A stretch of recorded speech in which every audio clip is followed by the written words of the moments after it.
Hello, my dear students. Welcome back to PNC Academy. This is your trainer, Chinmay Das. ఈ రోజు day 3లో ఉన్నాము. Day 1 and day 2 successful గా complete చేసిన వాళ్ళకి congratulations. And ఈ రోజు డే 3లో మనం మన హాబీస్ గురించి అలాగే మన ఇంట్రెస్ట్స్ ఏవైతే ఉన్నాయో వాటిని ఎదుటి వాళ్ళకి ఏ విధంగా మనం ఎక్స్ప్లెయిన్ చేయొచ్చు ఆర్ డిస్క్రైబ్ చేయొచ్చు అనేది ఈ రోజు ఛాలెంజ్ లో తెలుసుకుందాం. అలాగే మనం ఆ ఛాలెంజ్ ని కంప్లీట్ చేద్దాం. How to track your progress today.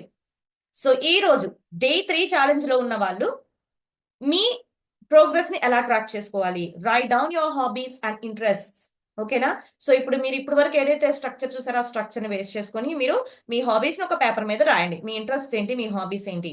You need to do every single step. ఖచ్చితంగా ప్రతి ఒక్క స్టెప్ కూడా మీరు చేసి తీరాలి. ఎందుకంటే చెప్పాను ఆల్రెడీ, ఇన్స్ట్రక్షన్స్ అనేవి మీరు ఫాలో అయితేనే మీరు ఫ్రూట్ఫుల్ రిజల్ట్స్ అనేవి చూడగలుగుతారు. ఇవి రాయకపోతే నాకు గుర్తుండవా, నేను గుర్తుపెట్టేసుకుని చెప్పేస్తానులే అంటే it's not. You need to follow. అది మీకు మీరు లయబుల్ అయి చేయాల్సినటువంటి పని, రైట్? సో ఎందుకంటే ఇది కంప్లీట్ ఆన్లైన్ లో ఉంది. నేను వచ్చి మీ దగ్గర ప్రతి ఒక్కరి దగ్గరకు వచ్చి నేను చెక్ చేయలేను కాబట్టి మీకు మీరు ఆనెస్ట్ గా ఉండి ఇక్కడ మీకు ఇచ్చినటువంటి గైడ్ లైన్స్ మీరు ఫాలో అవుతున్నారా లేదా అనేది మీరు చెక్ చేసుకోవాలి, right? So right down your hobbies and interest. And coming to the second one, record your self speaking about them. Me hobbies గురించి, మీ ఇంట్రెస్ట్ గురించి మీరు ఏ విధంగా మాట్లాడుతున్నారు అనేది మీరు రికార్డ్ చేసుకోండి. Okay? Listen to your recording and check for pauses or mistakes. ఒకసారి మీ రికార్డ్ ని చెక్ చేసుకొని మిస్టేక్స్ ఏమైనా ఉన్నాయా, ఎక్కడైనా లాంగ్ గ్యాప్స్ తీసుకున్నానా, పాజెస్ అండ్ ఫ్రేజెస్ కరెక్ట్ గా ఇచ్చానా లేదా అనేది చెక్ చేసుకోండి. And repeat the speech until you sound natural. So ఇదే సేమ్ స్పీచ్ ని మీరు ఓకే నేను న్యాచురల్ గా మాట్లాడగలుగుతున్నాను అనుకునేంత వరకు కూడా మీరు ప్రాక్టీస్ చేస్తూనే ఉండండి, right? So this is all about how to track your progress today and challenge your self. Practice అంతా కంప్లీట్ అయిన తర్వాత మీకు మీరు ఓన్ ఛాలెంజ్ అనేది ఇవ్వండి. What is your challenge? Try describing a new hobby you want to learn.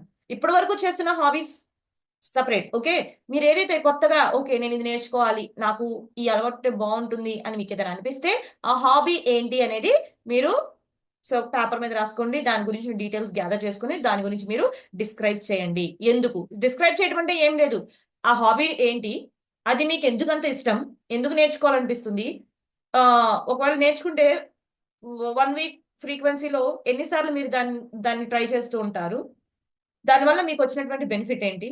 So ఈ విధమైనటువంటి details అనేవి మీరు అక్కడ యాడ్ చేయడానికి ట్రై చేయండి, right? So next one, use more expressive words. Expressive అంటే ఏంటి?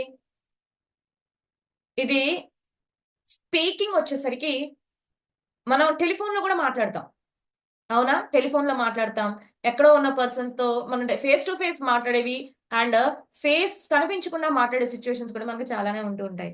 సో ఫేస్ టు ఫేస్ కనిపించినప్పుడు మన ఫేస్ ఫీలింగ్స్ వాళ్ళకి తెలిసిపోతుంది, మన ఎక్స్ప్రెషన్స్ వాళ్ళు ఐడెంటిఫై చేయగలరు. కానీ మన ఫేస్ కనిపించకపోయినా కూడా మన వర్డ్స్ యొక్క ఫీలింగ్ ని వాళ్ళు ఎక్స్పీరియన్స్ చేయాలి అంటే definitely we should include the expression to words.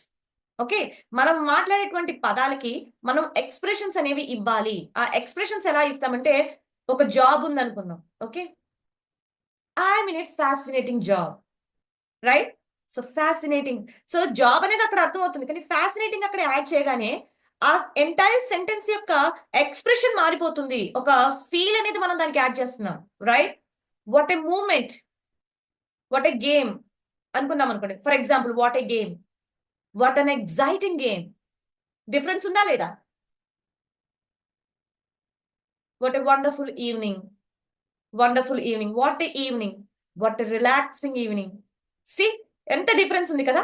So మనం మాట్లాడే సెంటెన్సెస్ కి ఎక్స్ప్రెషన్స్ యాడ్ చేయడం అనేది బేసిక్ థింగ్. సో మీరు ఎప్పుడైతే ఎక్స్ప్రెషన్స్ యాడ్ చేస్తారో మీ మాటలు వినేవాళ్ళ ఎక్స్పీరియన్స్ అంత బాగుంటుంది.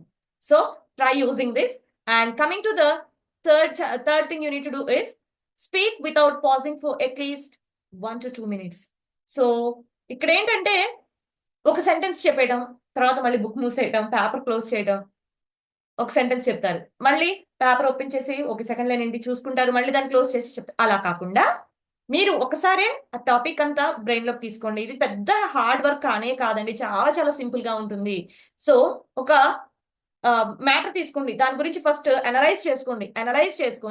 అనలైజ్ చేసుకున్న దాన్ని బేస్ చేసుకొని మీరు 1 to 2 minutes వితౌట్ పాజింగ్ మాట్లాడటానికి ట్రై చేయండి. సింపుల్, చాలా సింపుల్ అన్నమాట.